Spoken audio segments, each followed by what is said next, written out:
ageze aho ari ku muhanda kuri tuvugane haje abambaye amakote n'imodoka bageze zipakira ababurirwa irengero. Yari nimero y'uyu musaza. Yesu kwanga bavugana muzehe hakuno acakandoye bamwambitse ya telefone ni ya muzehe. Na wa muntu wivuganye Njanga Junique mugenza afite ya card iriho nimero ya telefone nanone nimero ni uyu musaza no yifite mwenyewe. Agasaza telefone ni yako.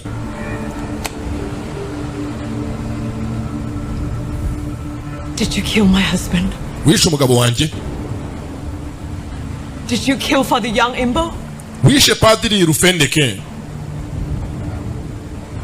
Are you a spy for North Korea? Uri maneko ya Korea y'Amajyaruguru? Uri icyitso? I'm an undercover NIS secretary. Atabiziko rwose ngiyewe ndi maneko wibanga bucece wa NIS. Nkaba umunyamabanga wabo. Spy hunter. Ubwo ngende umuhigi uhiga za maneko n'ibyitso. The agency's name may have changed. Wenda amazina yagiye kenshi ya agency ahinduka y'ikigo cyacu cy'ubutasi. And many directors have Ndetse cyagiye gihabwa benshi bakiyobora basimburana. come and gone. Bakaza bakagenda. But my job's always the same. Ariko akazi kanjye nkora kuva kera nkiri mutoya n'uyu munsi niko nkora. Ndacyari umutasi uhiga abandi batasi. I am a spy hunter. Finding spies among left-wing activists. Nge rwose mu guhiga za maneko zitavuga rumwe n'igihugu. And your husband Cyo kintu cya mbere nkora. was going to be Ndetse umugabo wawe nawe buriya the best yaragiye kuba product ingaruka za mbere of all the spies za maneko zose nagiye ever created ndema zikabaho in the last 50 years. mu myaka 50 maze ndi mu kazi. It can't be. Ntabwo bishoboka. We've been searching for proof that John Junique was a spy. Nagumye hafi ya mushakaho ikintu cyose byose cyemeza ko Njanga Junique ari maneko. Ndamushudika mugira inshuti nyamyazo muneke menye ko ari maneko. All of his calls. Byose yahamagaraga abo bavuganaga bose amafaranga yose yakiraga nayo yatangaga byose mbifiteho. I don't believe you. Amakuru urambeshya. I obtained proof from Niboneye ubwanjye ibimenyetso. a reliable source. Mbivanye ku muntu wizewe wamaye amakuru ya nyayo yuko Njanga Junique umugabo wari maneko. Prosecutor Jang Jung-sang. Ndetse byakozwe n'umushinjacyaha Njanga Jung-sang muri ubu n'umugabo wawe. Stop lying. Wibeshya. Mugeza nka uvuga Njanga Jung-sang. Dore ngo aragaruka muri Korea nyuma yo kuhava yagiye i Burayi gusanga umuryango we. This phone is turned off. Yinjiye mu gihugu indani Njanga Jung-sang. Voicemail and charged after the tone.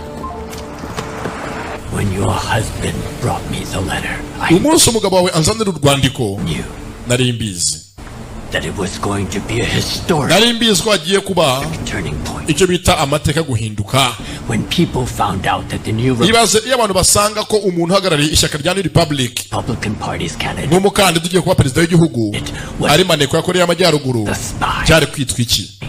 Tukisanga maneko mugenzi y'umwanzi igiye kutuyobora. a complacent and distorted illusion of peace, Ndetse akaza gusa duhatira ngo ahuze ibihugu byombi abigire igihugu kimwe. and our people were Yari kozaniye umwanda abantu bacu. finally going to see the right path. Ndetse ameze nk'agiye guha abantu bose inzira nzima tudakeneye ko mugenzi abantu babona. Same. Uri umusazi.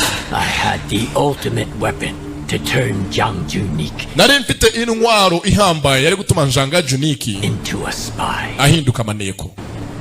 And you know what? Uzi n'ikindi? It was you. Iyo ntwaro yari wowe. What? Gwiki? Your father, So Hyung-sik, Iso wakubyaraga bitaga So Hyung-sik. in 1983 he was arrested Mu 1983 in the spy case bamufungiye icyaha cyo kuba ari maneko. involving Korean miners. Ubwo yari yaragiye mugenzi mu gucukura amabuye mu birombe muri Korea nako mu Budage. Ari umucukuzi w'umunyakoreya. Tortured, Yarafashwe baramufunga prisons, apfira muri gereza injuries. kubera kumuhonyora bamutocaringa yishwe n'inguma z'ibikomere. That can't be true. Urabeshya ntabwo